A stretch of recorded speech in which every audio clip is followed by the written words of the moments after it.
أعوذ بالله من الشيطان الرجيم.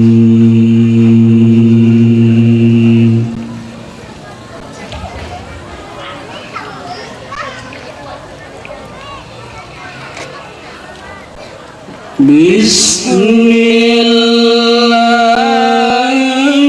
الرحمن الرحيم.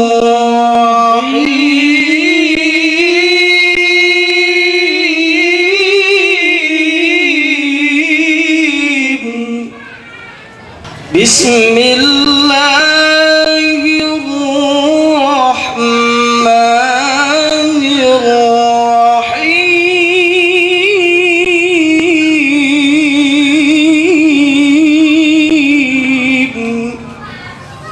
إن في خلق السماوات والأرض واختلاف الليل والنهار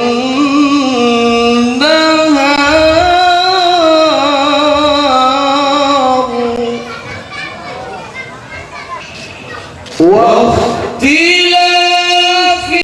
الليل والنهار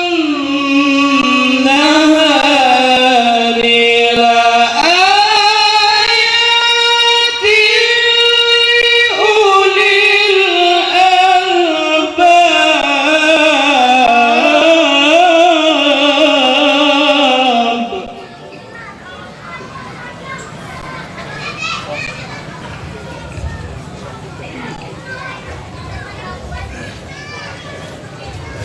الذين يذكرون الله قياما وقعودا وعلى جنوبهم.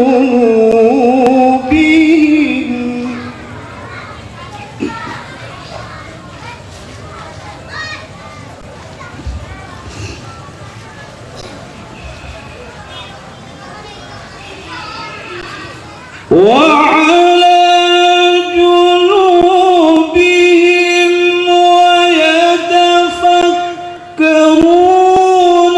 في خلق السماوات والأرض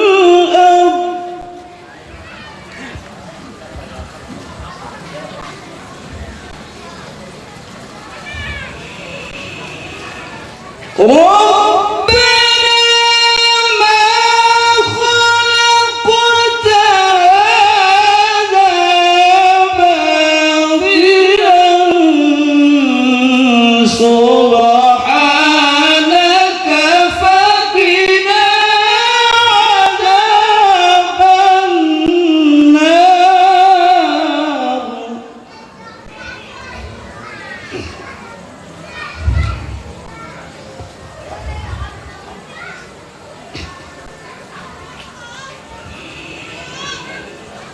ربنا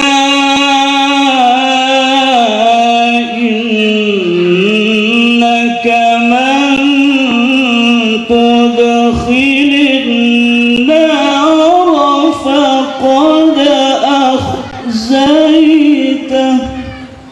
وما للظالمين من أنصار.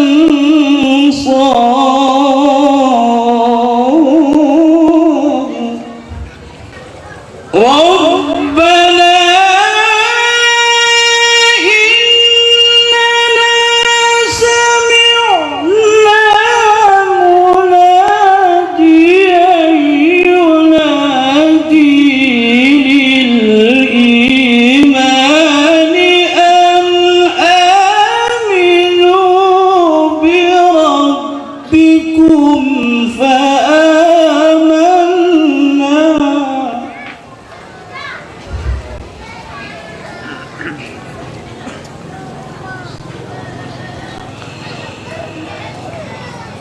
ربنا فاغفر لنا ذنوبنا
innaka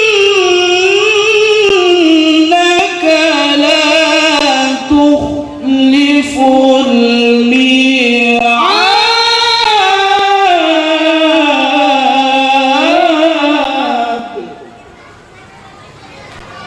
Sadaqallahul azim. Assalamualaikum warahmatullahi wabarakatuh. Alhamdulillah wa syukurillah, dengan izin Allah subhanahu wa ta'ala, Allah berikan kepada kita suasana yang terang benderang dan kita bisa hadir dengan berkat nikmat kesehatan jasmani dan rohani, sehingga kita dapat menghadiri acara rutinitas setiap tahun diadakan 2 kali, yaitu pelaksanaan Maulid Nabi besar Muhammad sallallahu alaihi wasallam sekaligus Haul Akbar yang kelima. Ini merupakan Haul Akbar yang kelima. Kemarin yang keempat itu di halaman rumah sewaan, kebetulan saya nyewa sebelah sini Pak Bupati. Jadi mau kuarahkan di luar, wah ngiras-ngirus selamatan rumah Bupati. Alhamdulillah saya izin dengan Pak Amir, diizinkan. Alhamdulillah kita bisa hadir di tengah-tengah yang kita berkahi.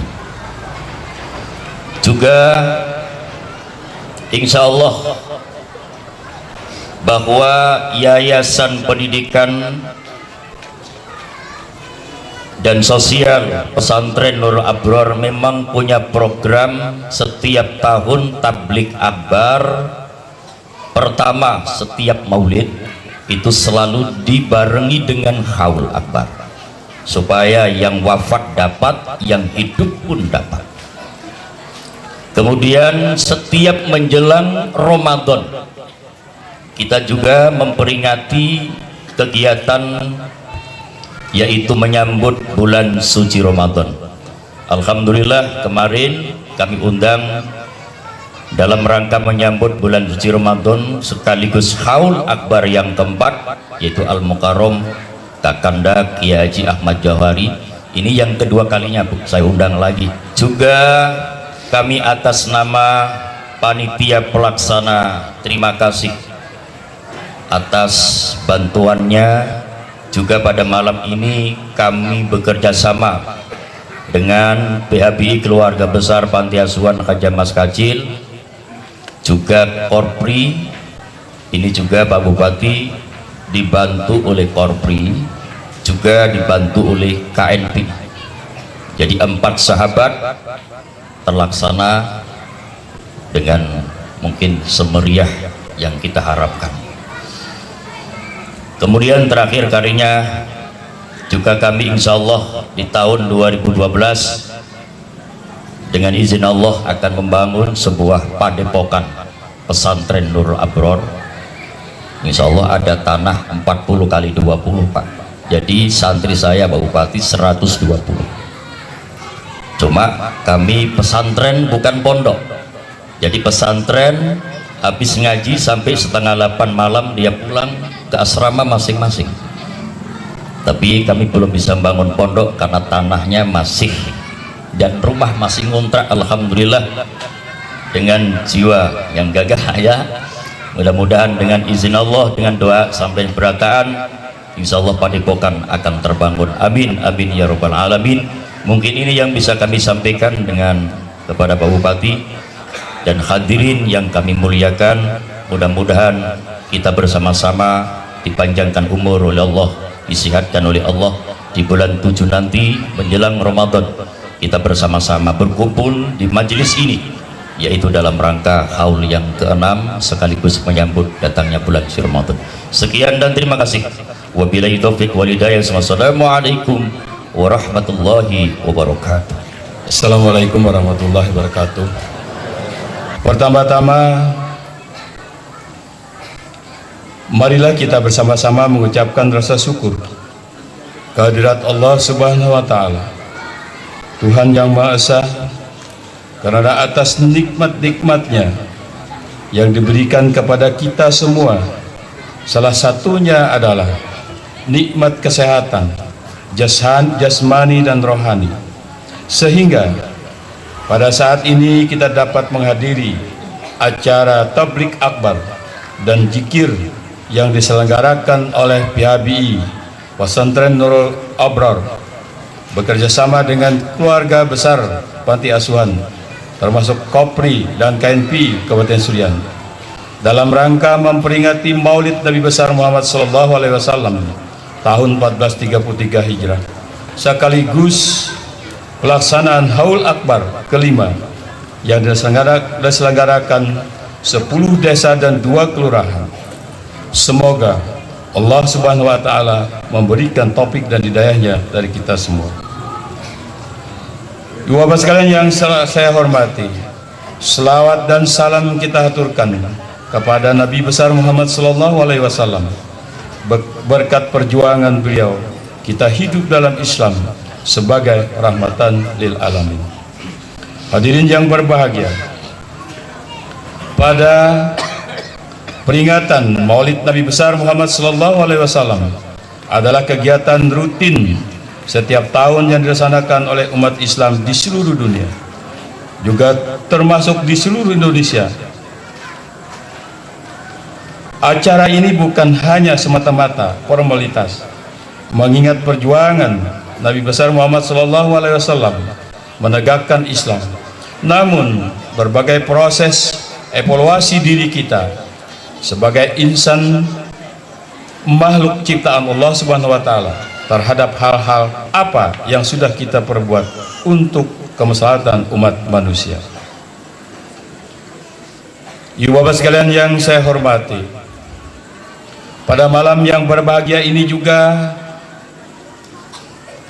kami melaksanakan tugas selaku pimpinan daerah bersama Bapak Insinyur Tarwidi Seputra.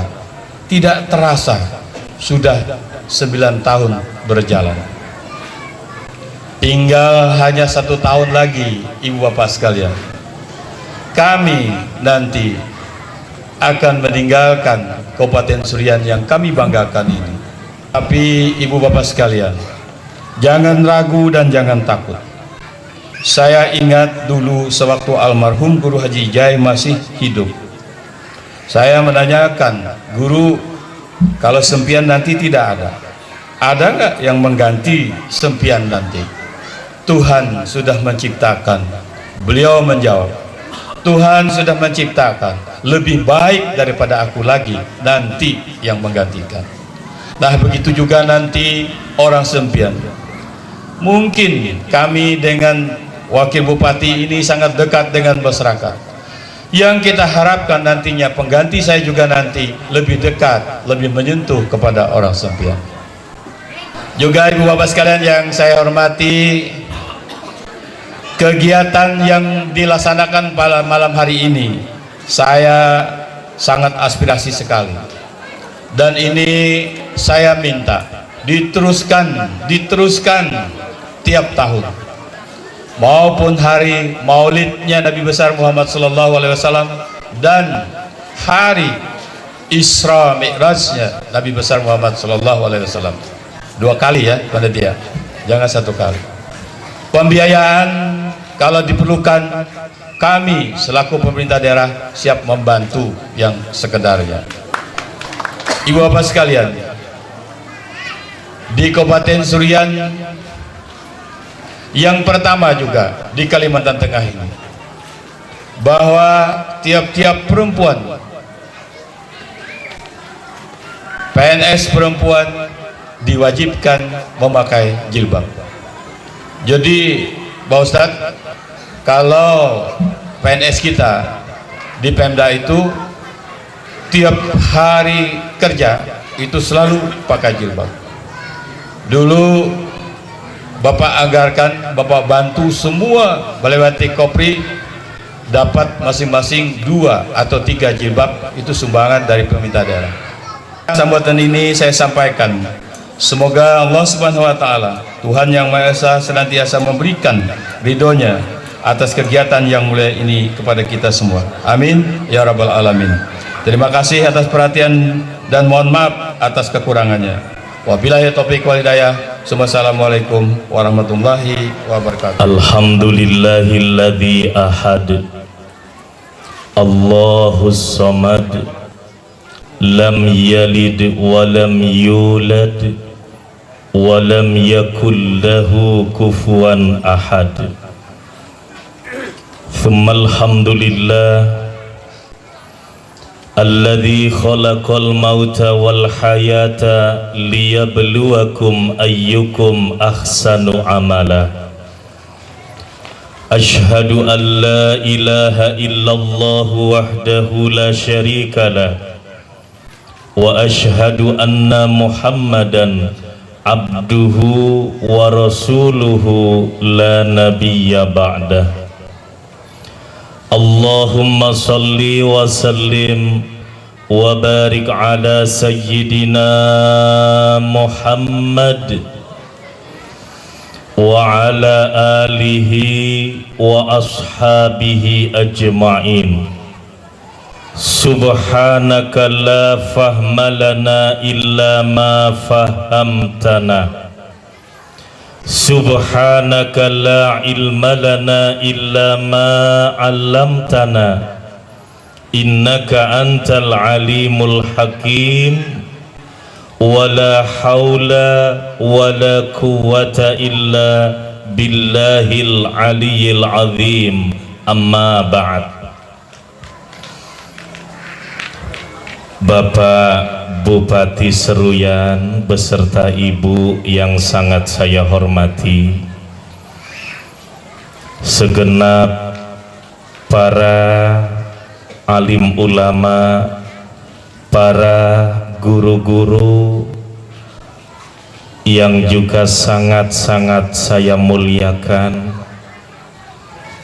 seluruh pejabat, seluruh umara yang ada di Kabupaten Seruyan, yang alhamdulillah malam hari ini bisa duduk melantai bersama-sama kita, yang juga sangat ulun hormati. Tidak lupa sponsor kita malam hari ini, keluarga besar pesantren Nurul Abror, selaku panitia yang juga sangat saya hormati. Kemudian panti asuhan dari Ibunda Haja Mas Kacil yang juga sangat saya hormati. Dan tidak lupa Korpri dan KNPI Kabupaten Seruyan yang juga sangat saya hormati. Ibu, bapak, hadirin wal hadirat yang sama-sama dirahmati dan dimuliakan oleh Allah. Alhamdulillah, kita bersyukur kepada Allah sehingga di tengah-tengah hiruk pikuk dan kesenangan dunia kita, di tengah-tengah berbagai macam aktivitas atau mungkin istirahat kita, alhamdulillah, karena Allah dan karena cinta kita kepada Rasulullah, maka kita bersama-sama hadir, duduk dan berkumpul di tempat ini karena Allah dan karena cinta kita dengan Rasulullah. Sebab malam ini Bu, Pak, ulun melihat begitu tadi setelah nyebrang jembatan, ulun melihat ada pameran. Betul, saya lihat ada pameran, ada komedi putarnya dan lain sebagainya. Tapi alhamdulillah yang hadir di sini tidak tergoda. Dan tadi sore ada pertandingan bola, betul Pak? Timnas melawan Brunei. Yang menang mana Pak?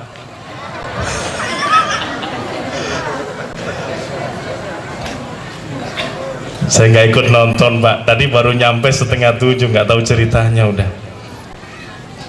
Jadi sebelum Isya tadi baru nyampe di Kabupaten Seruyan ini, berangkat dari sana jam 11.15 menit. Alhamdulillah agak cepat sedikit. Ulun tadi khawatir kalau sampai jam 8 belum sampai. Rupanya drivernya alhamdulillah berani. Ibu bapak hadirin wal hadirat yang sama-sama dirahmati dan dimuliakan oleh Allah. Karena Allah, karena cinta kita dengan Rasulullah, malam hari ini apapun kesenangan kita, apapun yang menjadi hiburan kita, bahkan apapun yang sedang kita lakukan dalam aktivitas kita, alhamdulillah bisa kita tinggal. Dan karena Allah, karena cinta kita dengan Rasulullah, kita duduk di tempat ini. Masya Allah ibu bapak, kalau kita ini mau hitung-hitungan betapa Nabi kita ini jauh cintanya kepada kita daripada kita mencintai beliau. Coba kita lihat, kita buka tarikh, kita buka sejarah Pak, Bu. Ketika Rasulullah di saat detik-detik syakaratul maut, ketika Jibril mengasih tahu bahwa syakaratul maut akan datang, beliau luar biasa siapnya. Begitu roh beliau ini ditarik oleh malaikat Israel, apa yang beliau sebut, apa yang beliau ingat? Pertama, kita. Di saat syakaratul maut beliau, yang diingat beliau adalah kita. Makanya ketika kita nanti syakaratul maut, maka yang keluar adalah apa yang kita cintai. Karena beliau cinta dengan kita umatnya, maka di saat syakaratul maut beliau sebut ummati, ummati. Saking cintanya dengan kita. Kita belum pernah dengar Pak, seorang pemimpin ketika syakaratul maut menyebut rakyatnya, tidak.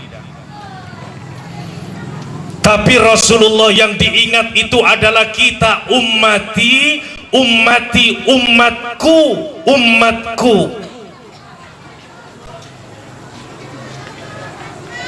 Bu, Rasulullah itu dikasih kesempatan hidup di alam dunia berapa tahun Bu? 63 tahun Pak.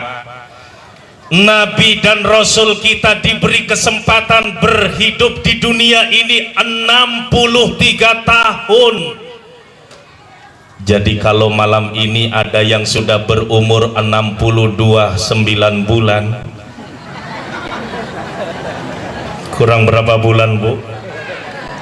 Kalau ikut Rasulullah.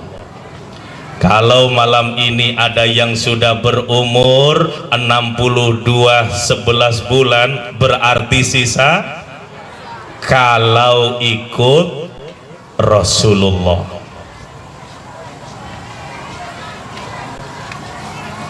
Jadi Allah bikin permainan hidup dan mati ini luar biasa. Ada orang yang masih di dalam kandungan berupa janin, Allah cabut ruhnya, mati di dalam kandungan. Ada yang di saat dilahirkan dia mati. Ada yang baru umur 1 tahun dimatikan oleh Allah. Ada yang umur 10 tahun. Ada yang mau menikah. Bahkan ada yang sampai 100 tahun lebih belum dimatikan oleh Allah.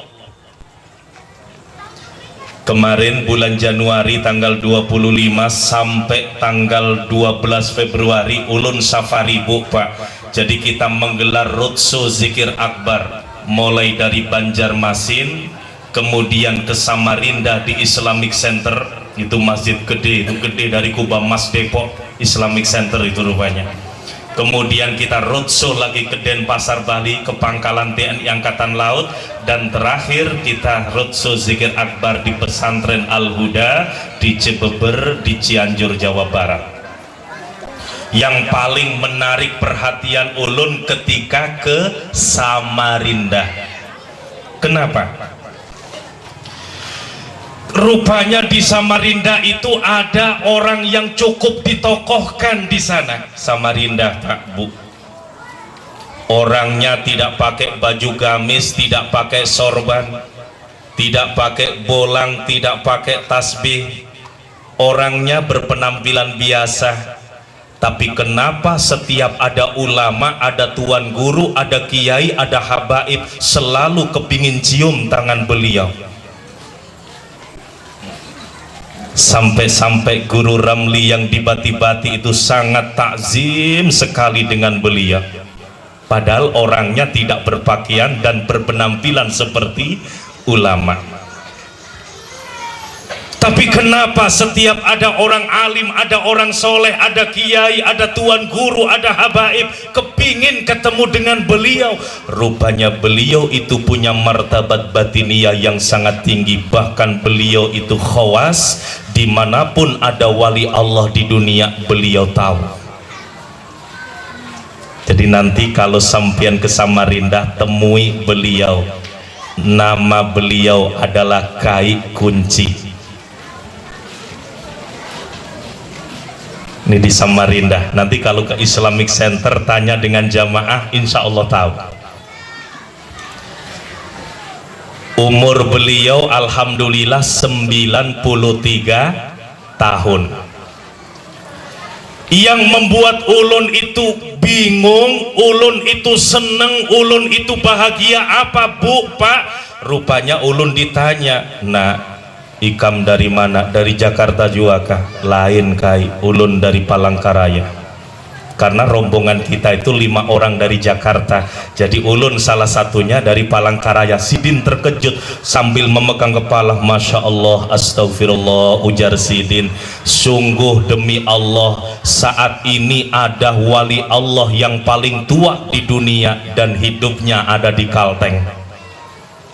Bukan cuma tertua di Kalimantan saja, tapi tertua di dunia," ujar Sidin. "Aku hanya berumur 93 tahun, tapi Sidin umurnya 283 tahun dan beliau adalah wali Allah tertua yang tinggal di Kalteng."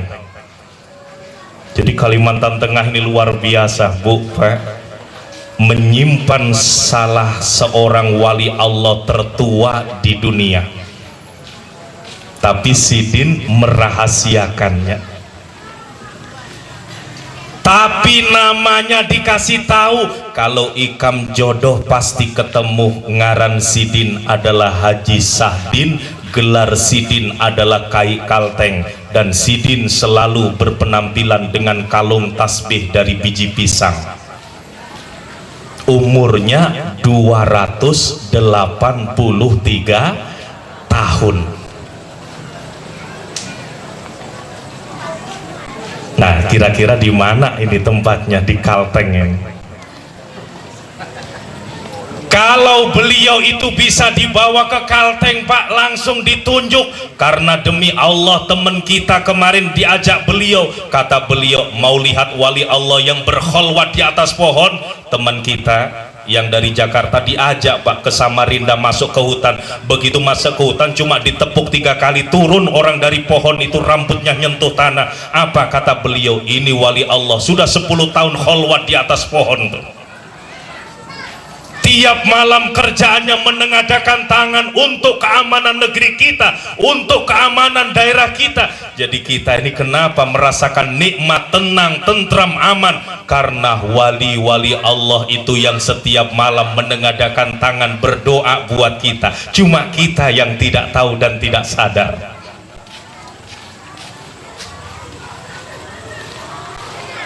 Jadi ulun kepingin sekali-kali mengajak beliau ke Kalteng, Pak.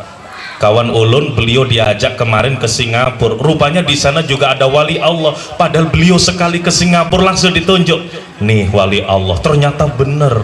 Begitu tanya dengan ulama dan guru-guru, beliau adalah punya silsilah dengan wali Allah. Benar.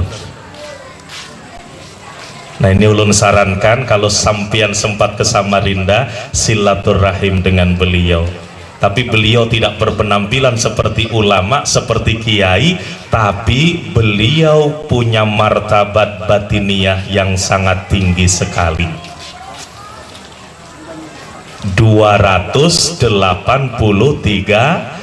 tahun panjang itu Pak Ibu.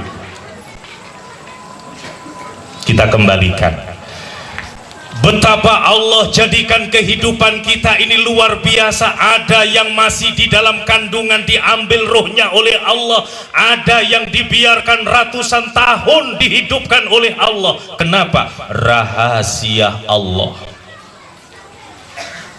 Nah, kita ini tidak tahu Pak, kira-kira berapa tahun kita ini nanti diberi kesempatan hidup oleh Allah. Sekarang ulun tanya, kepingin panjang umur tidak? Kepingin panjang umur tidak? Bu, kepingin panjang umur tidak? Kalau sakit-sakitan? Tidak. Pak, kepingin panjang umur tidak?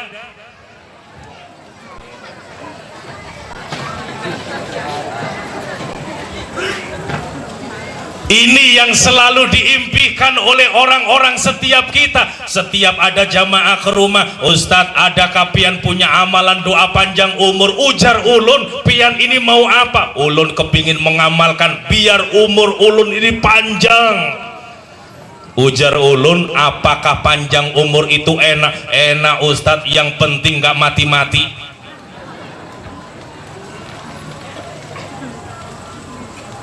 Yang dia pikirkan cuma satu, yang penting gak mati-mati. Ujar ulun, di Kapuas ada Pak Bu, orang dikasih umur 130 tahun, matanya kabur, tidak bisa lagi melihat dengan jelas, telinganya tidak bisa mendengar, giginya tidak ada satupun yang tersisa. Sudah begitu ditelantarkan lagi oleh anaknya. Mau panjang umur seperti itu Bu? Mau? Pak? Mau panjang umur seperti itu? Tidak.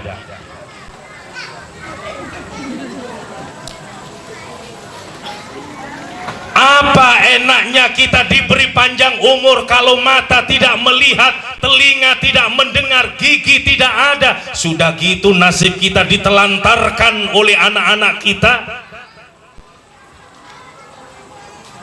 Mata Pak Bu, ulun ingat ujar Pak Bupati tadi, alhamdulillah tuh kalau di Seruyan sekarang ini PNS perempuan yang muslim sudah memakai jilbab, alhamdulillah.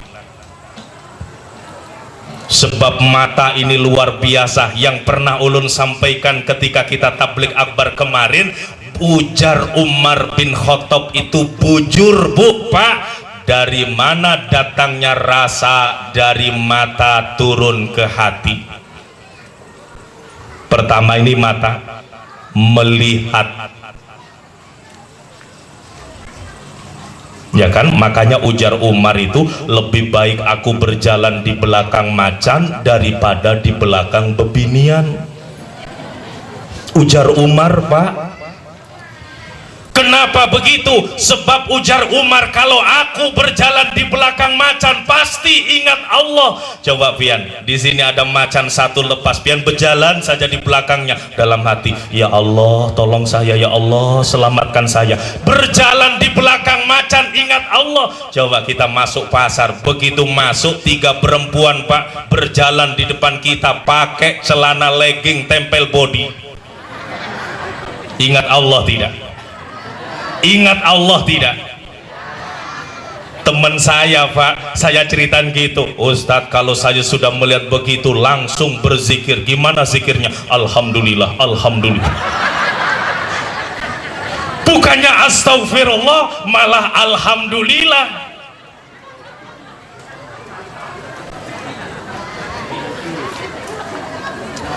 Bu, ingat, pakaian legging tempel body itu kalau dipakai keluar rumah tanpa lapisan luar, hukumnya haram. Nah, ulun ini kadang bingung, ada ibu-ibu ke pengajian celananya celana pensil tapi pakai jilbab. banyak di Palangkaraya. Padahal itu tidak boleh dipakai di luar rumah tanpa ada baju luar. Itu pakaian dalaman, Bu, pakai gamis, pakai daster panjang boleh, silakan pakai legging tempel body. Tapi kalau sudah keluar masuk pasar, kesana kemari di jalan, apalagi hadir ke majelis taklim, hukumnya haram. Ini fatwa majelis ulama sudah puluhan tahun yang lalu, Bu, Pak, ya, sudah puluhan tahun yang lalu. Makanya kemarin waktu rakerda majelis ulama kota, kebetulan kita masuk tim fatwa, kita nggak perlu bikin karena sudah dikeluarkan oleh majelis ulama bahwa pakaian yang legging press body itu hukumnya haram. Ya. Jadi kita kembali memasukkan. Ibu bapak hadirin wal hadirat yang sama-sama dirahmati dan dimuliakan oleh Allah. Sekarang ulun tanya Pak Bu, tolong pian jawab jujur, kita ini menjadi umat Rasulullah senang tidak?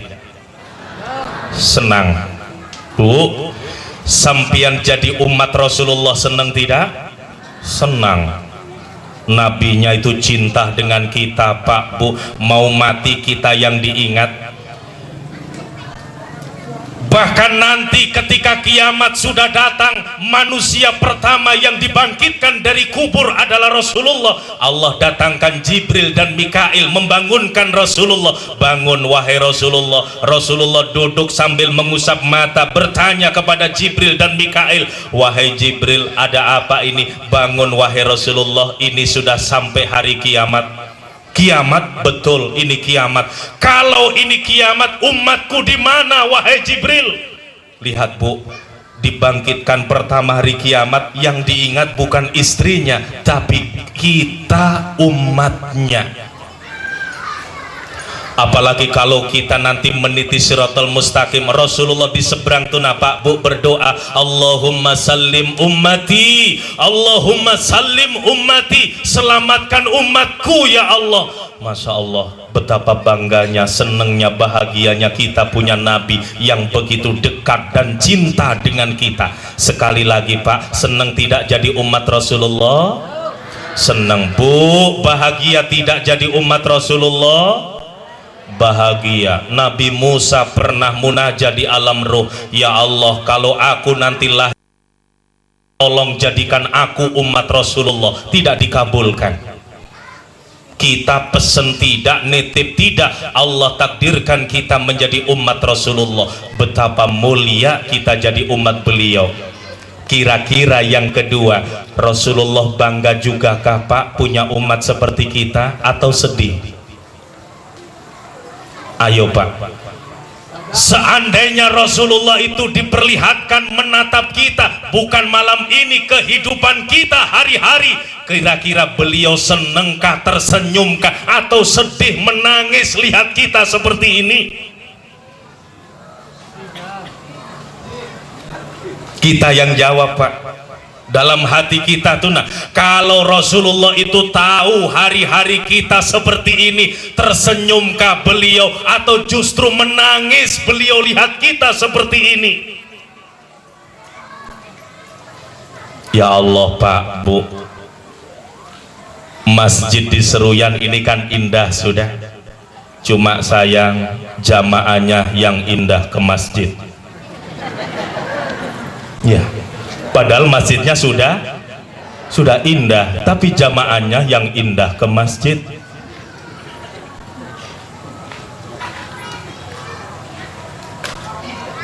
Masjid yang indah di sini kalau sholat Jumat insya Allah mau penuh, apalagi hari raya tidak muat. Sholat maghrib bisa satu saf, ya kan? Sholat subuhnya berapa saf Bu? Sholat subuh di masjid yang indah di sini berapa Pak? Ulun di Palangkaraya juga ketua masjid. Ulun kalau sholat di sana subuh rata-rata cuma 12 orang. Di sini berapa orang yang ikut jamaah sholat subuh?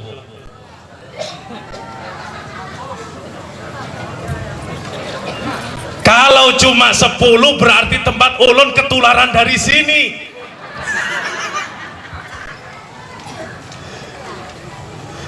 Ini yang kita ini kadang-kadang prihatin, Pak. Masjidnya sudah indah, kenapa kita indah ke masjid? Kalau seandainya Rasulullah itu melihat kita, apa beliau tersenyum, apa beliau tertawa, atau justru sebaliknya meneteskan air mata melihat kita umatnya seperti ini? Inilah yang harus kita jawab di dalam kalbu kita masing-masing. Karena itu pesan ulun malam ini yang pertama, jangan kita cuma bangga jadi umat Rasulullah, jangan merasa hebat jadi umat Rasulullah. Ada yang lebih penting, buatlah beliau bangga punya umat kita. Itu pas. Bukan kita yang bangga menjadi umat beliau, tapi buatlah beliau bangga punya umat seperti kita. Itulah yang jadi PR kita, Pak, Bu. Buat beliau bahagia punya umat seperti kita, buat beliau tersenyum punya umat seperti kita. Nah, ini PR kita yang hadir malam ini. Ibu bapak hadirin wal hadirat yang sama-sama dirahmati dan dimuliakan oleh Allah. Ulun malam ini tidak banyak ceramah, ulun hanya ingin mengupas maulid dan cinta kita kepada Rasulullah dengan cara gemar membaca Al-Quran.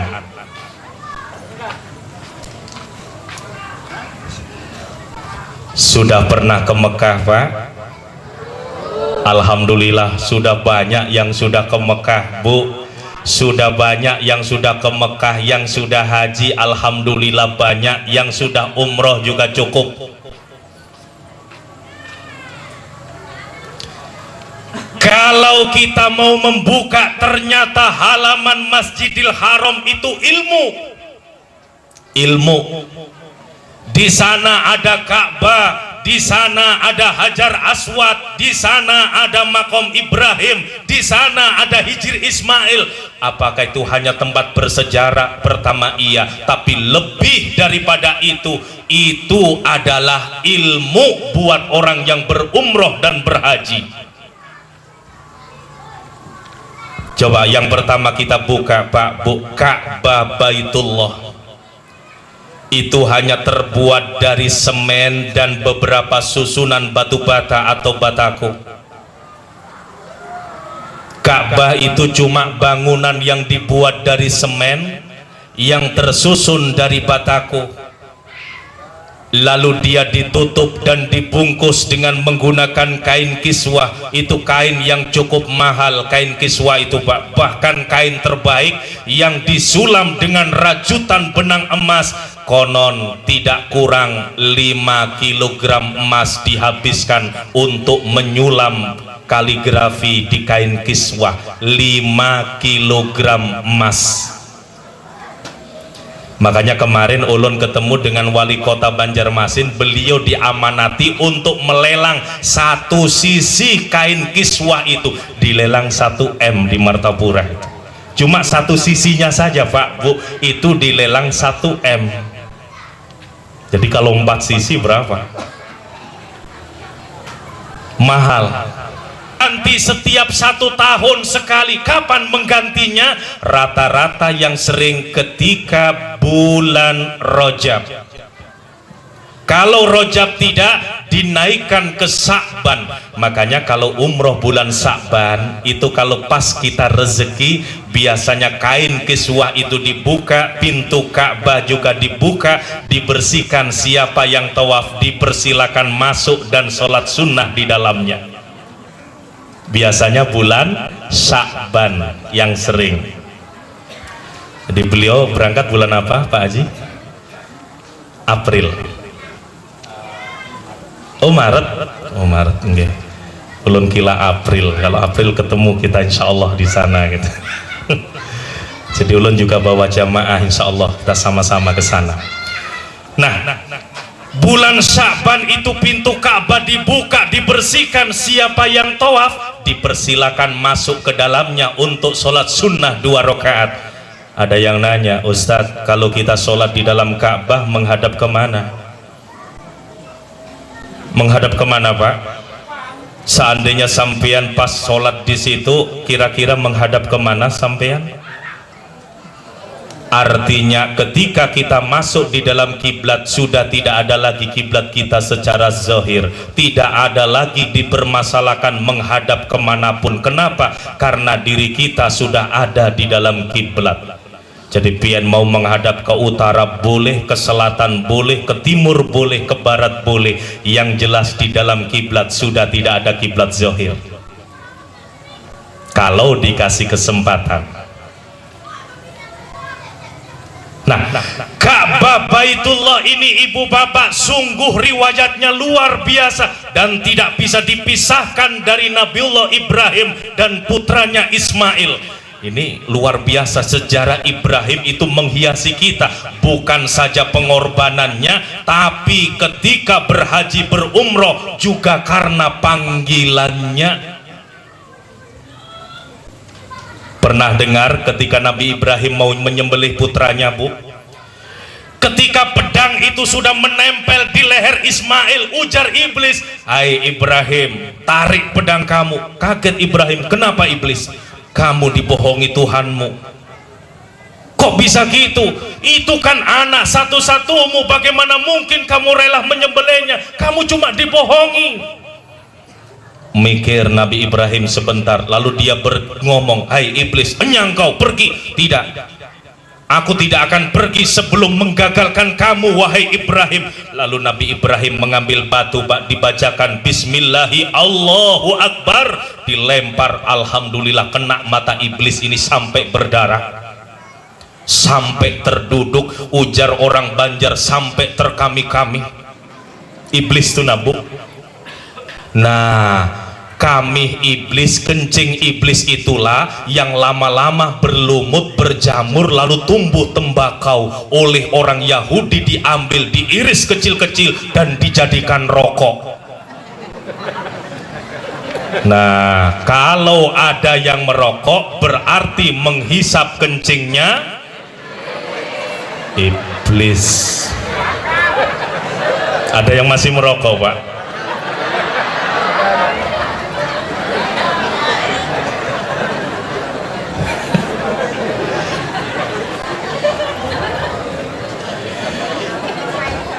Jadi tradisi orang Yahudi, Pak, begitu bekas kencing iblis itu berlumut, tumbuh tembakau, diiris, ketika dihisap iblis ngomong sama Yahudi, "Gimana, enak ya?" "Enak, enak, itu memang kencingku enak itu."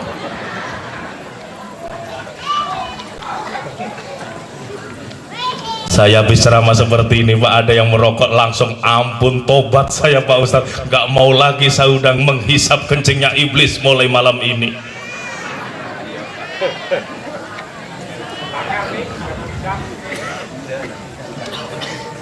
Merokok, Pak. Jadi ulun ini prihatin, Pak, Bu. Rokok ada yang sehari 2 bungkus, sebungkusnya udah 10 lebih. Kalau sehari 20, sebulan berapa, Pak? Kalau sehari 20.000, sebulan 600. Ulun takon pian tuh, nah, nyumbang masjid pian waktu sholat Jumat sebulan berapa? Rokoknya aja 600.000, berapa yang kita sumbangkan masjid ketika sholat Jumat? Kadang-kadang, maaf Bu, angsulnya rokok, rokoknya 8.700, angsulnya 1.300, kita masukkan, ngomong lagi dalam hati, sorga. Itu untungnya malaikat nggak kelihatan, jika kelihatan ditempelingnya kita, Pak, ngomong sorga kayak kamu apa? Rokok 8.000, sorga 1.300. Untungnya nggak kelihatan. Jadi maksud ulun, kalau belum bisa menghentikan merokok, tolong nyumbang di masjidnya harus lebih besar dari ongkos rokoknya. Jadi kalau rokok sebulan 300, pian ke masjid minimal sebulan 300, masukkan ke celengan Jumat. minimal. Nabi Ibrahim, Pak. Nah, lalu Nabi Ibrahim ini setelah membangun Ka'bah, beliau berdiri persis yang sekarang dikenal dengan jamaah kita adalah Maqam Ibrahim. Jadi Maqam Ibrahim itu bukan kuburan Nabi Ibrahim, tetapi bekas berpijaknya Nabiullah Ibrahim setelah membangun Ka'bah. Beliau berdiri di tempat itu dan memanggil seluruh anak cucu beliau umat Islam untuk datang ke Mekah berhaji dan berumroh. Ayo, pertanyaannya, waktu itu Nabi Ibrahim ngomong, Pak, wahai seluruh umat manusia, anak cucu keturunanku, aku panggil kalian dari segala penjuru, kelak datanglah kalian berbondong-bondong ke Baitullah untuk berhaji dan berumroh. Pertanyaannya, waktu itu kita sudah hidup belum? Waktu Nabi Ibrahim memanggil kita dahulu, kita sudah hidup belum, Bu? Kalau secara zahir jasad manusia belum, tapi kalau kita baca sampai ke dalam, sesungguhnya waktu itu kita sudah hidup, cuma keberadaan kita di alam ruh. Kok bisa gitu, Ustadz? Iya, karena ketika Allah menjadikan ruh alam semesta itu cuma bilang kun, jadilah seluruh ruh alam semesta. Ini maha hebat. Allah itu nggak mungkin, Pak, bikin roh nunggu orang hamil baru dibikin. Berarti seminggu bikin 1000 roh, 2 minggu bikin sekian. Allah nggak hebat. Allah sekalipun jadilah seluruh roh alam semesta ini. Makanya di dalam satu riwayat disebutkan sebelum kita lahir ke dunia 3000 tahun catatan kita sudah selesai ditulis di Loh Mahfud. Sebelum lahir ke dunia itu Pak Ibu, 3000 tahun catatan kita sudah ditulis di Loh Mahfud, di alam ruh sudah ditulis. Jadi kita ini hidup di alam ruh sudah ribuan tahun rupanya. Lalu ketika ibu kita mengandung, Allah utus kepada Jibril mengambil ruh, dimasukkan ke dalam perut ibu kita. Hiduplah kita yang kedua yang disebut dengan alam rahim. Kenapa itu alam rahim? Alam kasih sayang. Bayangkan, Pak, makan nggak bisa tapi belum pernah kita kelaparan di dalam perut, minum tidak bisa, belum pernah kehausan di dalam perut, tidak pakai baju, belum pernah masuk angin dan kedinginan di dalam perut. Kenapa? Yang berjalan adalah alam rahim, alam kasih sayang Allah. Lalu lahirlah kita di alam yang ketiga sekarang ini yang disebut alam dunia, yang belum kita lewati dua. Satu alam barzah, ada alam transit dunia dan akhirat. Begitu hari kiamat kita akan dibangkitkan di alam yang kelima yang disebut dengan alam akhirat. Jadi ibarat 5 ini, Pak, kita udah di tengah ini. Roh, rahim, dunia, barzah, akhirat. Kita udah di tengah. Jadi kita sudah hidup dulu ini. Nah, barang siapa yang kala itu di alam roh 1 kali menyahuti panggilan Nabi Ibrahim, yakin seumur hidup 1 kali dia ke Mekah. Barang siapa yang kala itu menyahuti panggilan Ibrahim 2 kali, yakin 2 kali seumur hidup dia ke Mekah. Barang siapa yang kala itu menyahuti 100 kali labbaik Allahumma labbaik, labbaik Allahumma labbaik, yakin 100 kali dia akan bisa ke Mekah. Apa ada yang begitu, Bu, Pak? Alhamdulillah, ulun punya kawan di Gambut, Pak. Itu satu jalur Gang Lutfiah dengan tempatnya Guru Bakri. Sebelum pasar Gambut sebelah kanan jalan itu kan ada gapura ditulis Gang Lutfiah. Itu kan di situ tempat Guru Bakri masuk itu. Alhamdulillah kawan ulun ini sudah 12 kali berhaji, 120 kali berumroh. Lumayan. 12 kali berhaji, 120 kali berumroh. Mungkin saja dulu di alam roh beliau menyahuti sampai ratusan kali labbaik Allahumma labbaik, labbaik Allahumma labbaik, sampai 100 sekian kali. Maka yakin seumur hidupnya dia sampai ke sana 100 sekian sekali. Tapi barang siapa yang diam, barang siapa yang tidak menyahut, barang siapa yang benyem, tahu benyem? Tidak menyahut, Bu, Pak, maka biar dibelain nangis darah pun, dia bayar ratusan juta pun tidak akan sampai ke sana. Tahun kemarin bulan 5, Pak, Bu, ulun membawa rombongan Samarinda Pelaihari Tanah Laut dari Kalsel itu sama jamaah dari Sumeneb. Jadi sekitar 60 orang ulun bawa dari Jakarta. Yang aneh itu yang dari Kabupaten Tanah Laut Banjarmasin. Dari Banjar orangnya gagah, umur masih 47 tahun, Pak, masih sehat. Begitu sampai Jakarta sehat, nginep semalam manasik sehat, mau berangkat masih guyon. Begitu 5 menit mau mendarat di King Abdul Aziz Jeddah, tiba-tiba dia sesak nafas. 5 menit mau mendarat. Lalu kita panggil itu petugas pramugarinya, di oksigen di dalam pesawat, Pak. Begitu mendarat masih belum sempurna, diantar ke rumah sakit di Jeddah. Masya Allah, 5 menit game mati, Pak. Baru sampai di Jeddah sudah mati. Umurnya muda, orangnya gagah, duit banyak, dia punya tambang batu bara baru dijual, Pak, di Pelaihari 2M atau berapa. Sampai di Jeddah mati. Di anak-anak muda yang dugem-dugem itu ke Jeddah semua larinya, Pak. Jadi dia bukan batas tanah haram, dia tidak masuk di dalam lingkaran tanah yang dimuliakan oleh Allah. Nah, ini satu contoh, ya kan? Barang siapa yang ketika dipanggil Nabi Ibrahim itu tidak menyahut, biarpun fisik kuat, duit banyak, fasilitas ada, yakin tidak akan bisa dia sampai ke sana. Lalu ada yang ngomong, Ustadz, orang berhaji itu kan perlu pakai biaya, orang berumroh itu kan perlu pakai duit. Betul. Tapi orang yang beriman, Bu, Pak, tidak boleh berkeyakinan yang memberangkatkan adalah uang, tetapi yang memberangkatkan adalah Allah. Pasang tauhidnya. Yang memberangkatkan orang berhaji berumrah itu bukan uang, tapi Allah. Buktinya banyak orang yang tidak punya uang bisa berangkat. Ulun punya 2 atau 3 cerita. Pertama, ulun sampaikan di Kota Malang, Jawa Timur, Pak, Bu. Ada 2 anggota polisi bisa naik haji padahal daftar tidak, bayar juga tidak.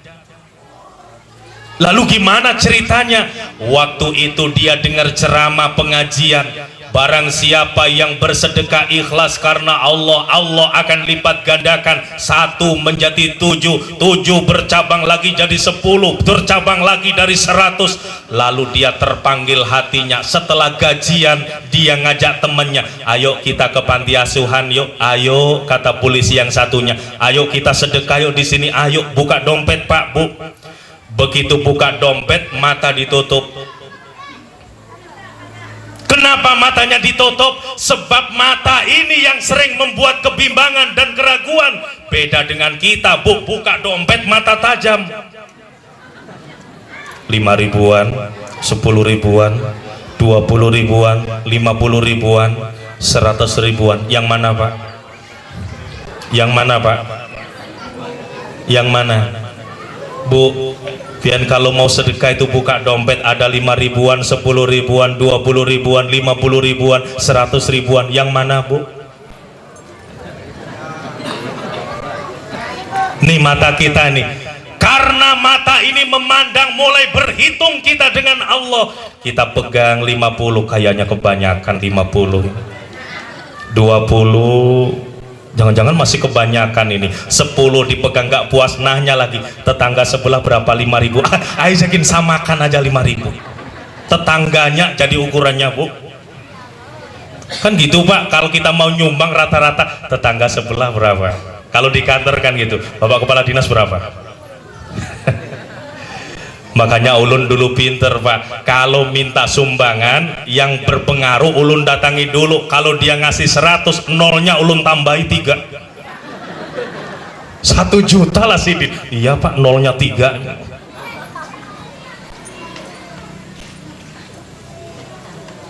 Ini yang menjadi kelemahan kita, Bu, Pak. Waya ini orang minta sumbangan itu pintar. Ini datang ke rumah kita, Assalamualaikum Pak, minta sumbangan, maaf dek lewati. Pinter Pak yang minta sumbangan, maaf Pak semua sudah, tinggal rumah sampean yang belum. Masuk dia, kayak apa ding? Sudah kusuruh ngelewati, ujarnya rumah kita saja yang belum. Padahal Pak nggak ada uang kecil. Maaf ding, nggak ada uang kecil. Maaf Pak, kami punya angsulnya. Kena pian kalau dapat yang seperti itu. Kita ini kan biasa Bu, setiap orang yang datang lewati. Baca di dalam hadis Rasulullah, pernahkah beliau tidak memberi orang yang meminta ke rumah beliau? Belum pernah. Kalau tidak ada uang dicarikan makanan, tidak ada makanan, apa yang bisa diberikan? Rasulullah belum pernah menolak orang-orang yang meminta sumbangan. Kalau kita terlalu sering. Kembali ke cerita polisi ini Pak, Bu, begitu dia buka dompet, mata ditutup, tangan masuk, lalu diambil sedekah. Ya Allah, ulun sedekah lillahi ta'ala ikhlas, minta berkahnya naik haji tahun ini. Disimpan Pak. Begitu pulang ke kantor, ketemu adik letingnya, ditanya, maaf Bang, dari mana? Biasa, dari panti asuhan. Ngapain Bang? Sedekah. Apa minta berkahnya Bang? Naik haji tahun ini. Sudah daftar? Belum. Waiting list untuk Palangkaraya, daftar tunggu haji 9 tahun Pak. Walaupun kita punya uang tunai cash saat ini, kalau tidak 9 tahun kita disuruh nunggu. Terkecuali ada yang coba-coba mengambil jalur pintas, nambah sekian juta bisa berangkat tahun ini. Ulun pesen tolong jangan. Kenapa jangan? Karena haji itu dibagi 3, ada yang mabrur, ada yang makbul, ada yang mardut.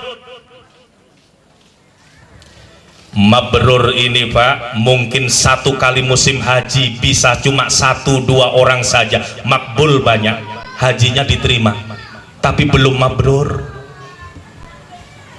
Nah selama ini kan kita mendengar, wah haji kalau tidak mardut ya mabrur. Padahal ada 3. Pertama itu mabrur, ini yang kelasnya paling fit. Mungkin selama berhaji hanya 1 atau 2-3 orang saja. Yang banyak itu makbul. Karena doanya haji yang mabrur, akhirnya orang yang punya niat bagus dimakbulkan oleh Allah, diterima hajinya oleh Allah. Tapi orang yang cara dan niatnya salah, dimardutkan oleh Allah, ditolak caranya. Makanya benar kata beliau, kalau 2013 jangan maksa Pak. Jangan maksa minta maju, ya. Itu sudah diatur oleh Allah. Saya tahun ini aja Pak, tidak bisa Pak, tidak bisa.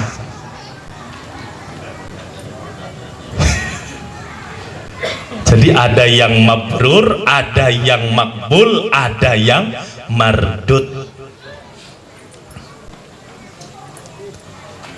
Nah kita kembalikan. Sekarang ini bertebaran Pak, ada umroh MLM, multi level marketing. Tolong, apapun alasannya itu tidak dibenarkan. Berapa banyak jamaah kita di Indonesia yang sudah tertipu. Ulun sering ke Jakarta mondang mandir Pak, kebetulan kita juga punya travel. Masya Allah, dari Sulawesi itu berapa ratus orang ikut MLM umroh, hanya bayar 2 juta, disuruh nunggu 1 tahun akan diberangkatkan. Ternyata dalam 1 tahun yang diberangkatkan cuma 2, yang 500 orang nggak diberangkatkan. Dan memang tidak ada aturan harus seperti itu. Kita yang wajar, kita yang benar. Jangan datang, berapa? Saya mau minta berapa supaya berangkat tahun ini. Mardut.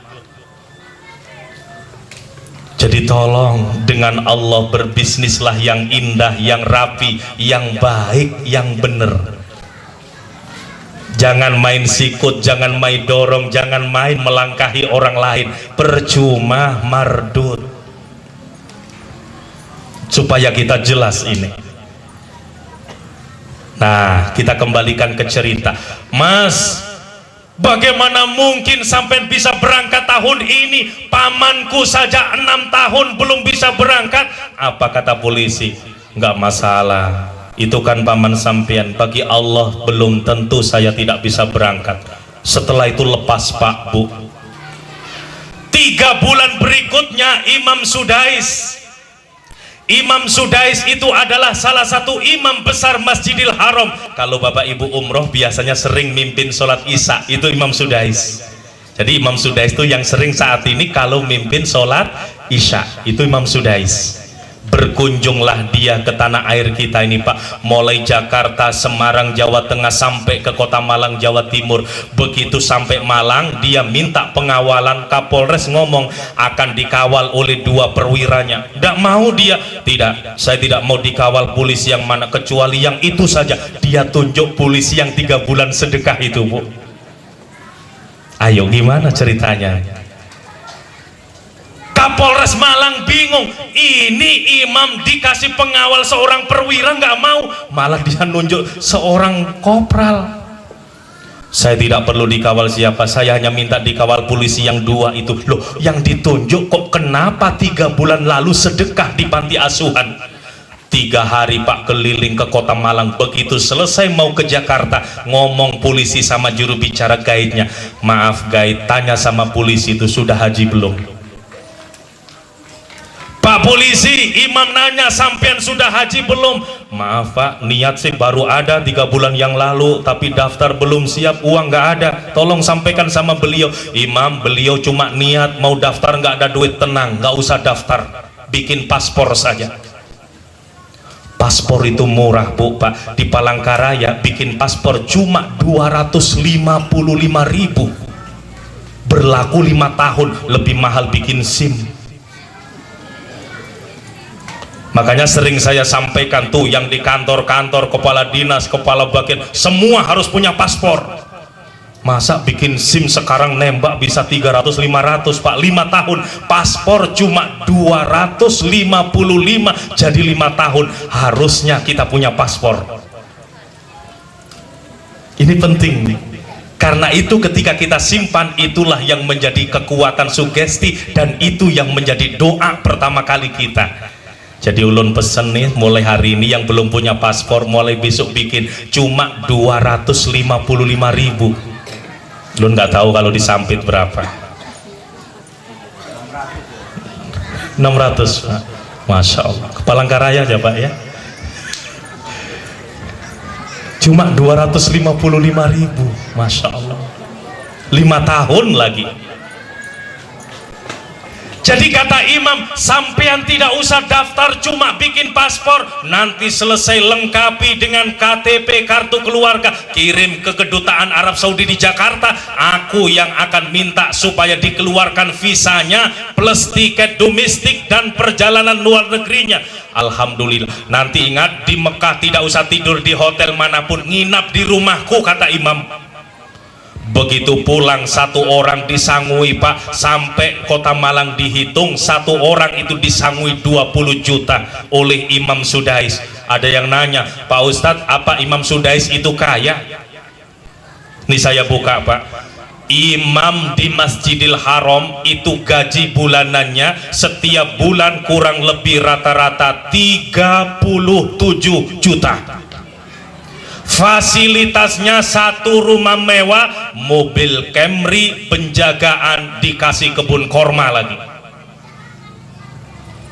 Imam di sana, imam di Seruyan berapa gaji? Imam di Masjid Seruyan berapa gajinya? Di Mekah Pak 37 juta. Gaji menteri kalah. Imam. Kalau dirupiahkan segitu Pak. Jadi sudah dikasih fasilitas satu rumah, mobil sedan Camry, rumahnya dijaga, Masya Allah. Tapi syaratnya harus hafal Quran dan tafsirnya. Jadi sekarang Arab Saudi itu makmur, makanya negara-negara lain demonstrasi, Arab Saudi tenang. Kenapa? Karena seluruh jiwanya setiap bulan digaji sekarang ini. Jadi di sana yang pegawai tidak setiap bulan digaji Pak. Jadi enak di sana. Jadi kadang ulun tuh mikir kapan ya kita di Kalimantan Tengah itu semua bisa digaji seperti itu.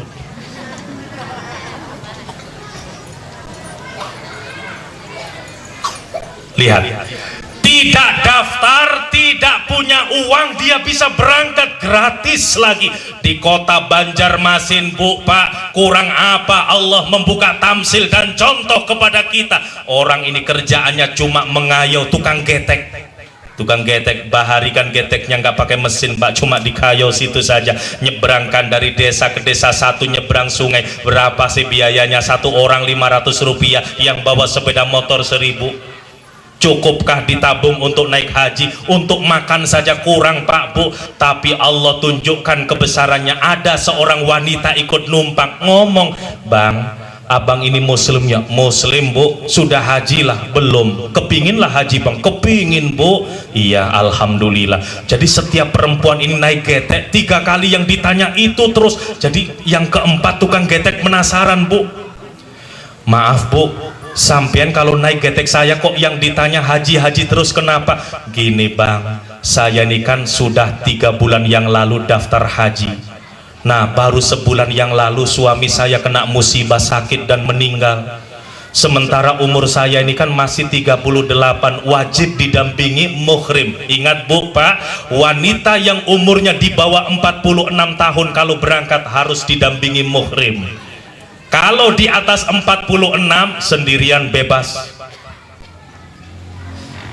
Jadi kalau sudah 46 ke atas masuk Mekah tanpa muhrim bebas Bu. Tapi kalau di bawah 46 wajib didampingi muhrim. Terus, nah karena laki ulun ini sudah meninggal, ulun ini bingung mau tulak nggak ada muhrimnya. Maulah pian menggantikan muhrim buat laki ulun. Jadi pian nggak usah bayar, cukup menggantikan yang ulun setor untuk suami ulun. Tiba-tiba tukang getek ini terkejut Pak, bagai disambar petir, kaget dia. Ternyata kagetnya itu bukan tawaran hajinya Bu, kagetnya itu yang naik itu selama ini janda. Terkejut, jadi ibu ini janda? "Iya Bang." "Aduh Bu, kok cocok saya juga duda Bu."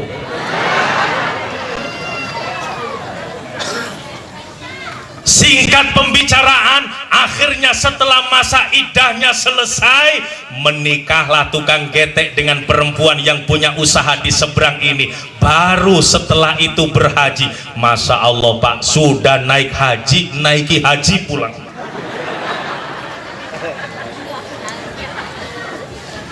Duitkah yang memberangkatkan tadi? Bukan. Allah.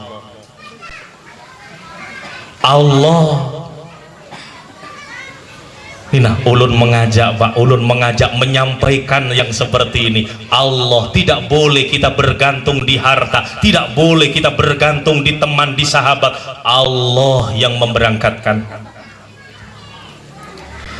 Ada satu keluarga yang hanya untuk makan saja dia tidak bisa, tapi dia punya keinginan kuat. Begitu bangun malam dia bertahajud ngomong dengan Allah, "Ya Allah, aku memang tidak punya duit untuk daftar dan beli tiket, tapi aku ini punya amal soleh ya Allah." Maka diputuskan setelah hari itu setiap selesai sholat subuh dia amalkan surah Ar-Rahman, surah Al-Waqi'ah, surah Al-Maulud, lalu ditutup dengan sholat duha. Apa yang terjadi? 6-7 bulan beliau mengamalkan, diberangkatkan sekeluarga oleh perusahaan gratis. Tolong Pak Bu, jangan pernah berkecil hati. Tidak ada yang sulit bagi Allah, tidak ada yang tidak mungkin buat Allah. Nah, sekarang ulun masuk ke paling intinya, paling dalamnya. Kalau Ka'bah Baitullah itu adalah sentral kiblat umat Islam seluruh dunia, maka sesungguhnya di rumah kita ada sentral imam seluruh umat Islam di dunia, dan itu adalah Al-Quranul Karim. Jadi Al-Quran itu Pak, fungsinya sama dengan kiblat. Bedanya kalau Baitullah itu kiblat umat Islam, tapi kalau Al-Quran adalah kiblat imam buat umat Islam, fungsinya sama. Jadi kita ini punya kiblat imam seluruh umat Islam di dunia, dan itu ada di dalam rumah kita, Al-Quran, Bu. Ulun prihatin Pak, padahal dunia ini semakin hari semakin panas. Ulun membaca di TV, nonton di TV di Jawa Timur, perbatasan Jawa Timur Jawa Tengah, di Cepu Bojonegoro, itu musim kemarau kemarin suhunya bisa mencapai 40 derajat. Bahkan ada yang menyatakan 46 derajat, saking panasnya. Kita di Palangkaraya di Kalimantan Tengah, Seruyan, itu 36, 38 sudah panas. Tapi musim kemarau kemarin mereka bisa sampai 40 bahkan 46, saking panasnya. Apa artinya? Ternyata dunia ini semakin hari semakin panas. Yang menambah dunia ini semakin panas, ibu bapak, karena umat Islam sudah tidak memegang lagi dengan Al-Quran. Al-Qurannya sudah tidak dipegang, Al-Qurannya sudah tidak dibuka, Al-Quran sudah tidak dibaca. Ayo Pak, Bu, tolong jujur kita tanya dalam hati kita, sudah berapa hari kita tidak buka Al-Quran di rumah kita? Bu, sudah berapa minggu kita tidak sentuh Al-Quran di rumah kita? Pak, sudah berapa bulan kita tidak membaca Al-Quran di rumah kita? Kita bisa menghitung kalau satu kabupaten saja seperti ini dikalikan 14, 13 kabupaten, satu kota di Kalimantan Tengah. Masya Allah, inilah yang menjadikan dunia ini semakin panas. Kenapa? Umat Islam sudah melepaskan imamnya. Prihatin kita ini Pak, Bu. Ada orang yang ikut pengajian seminggu 2 kali. Nah ibu-ibu ini biasanya rajin, ya kan? Minggu ini di sini, Senin, nanti Selasa di Langgar itu, Kamis di masjid sana. Ada yang seminggu 3 kali, ada yang seminggu 4 kali. Tapi sayang tidak ada hebatnya. Kenapa? Sampai rumah tidak menyentuh, membuka dan membaca Al-Quran. Harusnya dengan ikut majelis begitu pulang semakin kuat keinginan kita menyentuh, memegang, membuka, membaca Al-Quran. Pernah ngantarkan orang ke kuburan, Bu? Pak, pernah ngantar jenazah ke kuburan? Di kuburan itu kan ada yang ditalkinkan. Salah satu talkin itu berbunyi, wahai si fulan, apabila malaikat itu nanti bertanya kepadamu apa yang menjadi imam dan kitabmu, maka jawablah dengan lisan yang fasih, kitab dan imamku adalah Al-Quranul Karim. Apa malaikat percaya? Tidak.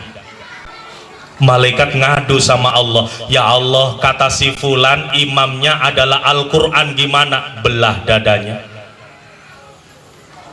Jadi nanti kita di alam kubur, dada kita ini dibelah oleh malaikat. Untuk apa? Kata Allah, kalau dia bilang imamnya adalah Al-Quran, lihat memancarkah nur dan cahaya Al-Quran di dadanya. Kalau memancar, sodakta, benar sampean. Sampean bilang imam sampean Al-Quran, dan aku melihat cahaya Al-Quran memancar di dada sampean. Tapi ketika dibelah dan tidak ada cahaya, kadzabta, bohong sampean, munafik sampean, dusta sampean. Sampean bilang imam Al-Quran, tapi dada sampean tidak ada nur dan cahaya Al-Quran sedikit pun.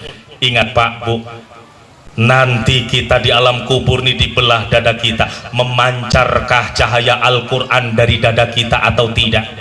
Maka yang bisa jawab adalah pribadi kita masing-masing. Gimana Ustadz caranya supaya dada ini nanti bercahaya dengan nur Al-Quran?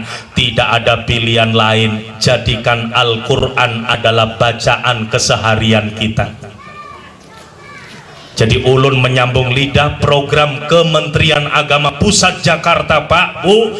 Mari kita gemar cinta membaca Al-Quran. Caranya begitu masuk maghrib matikan TV, ajak keluarga kita membaca Al-Quran sampai waktu Isya.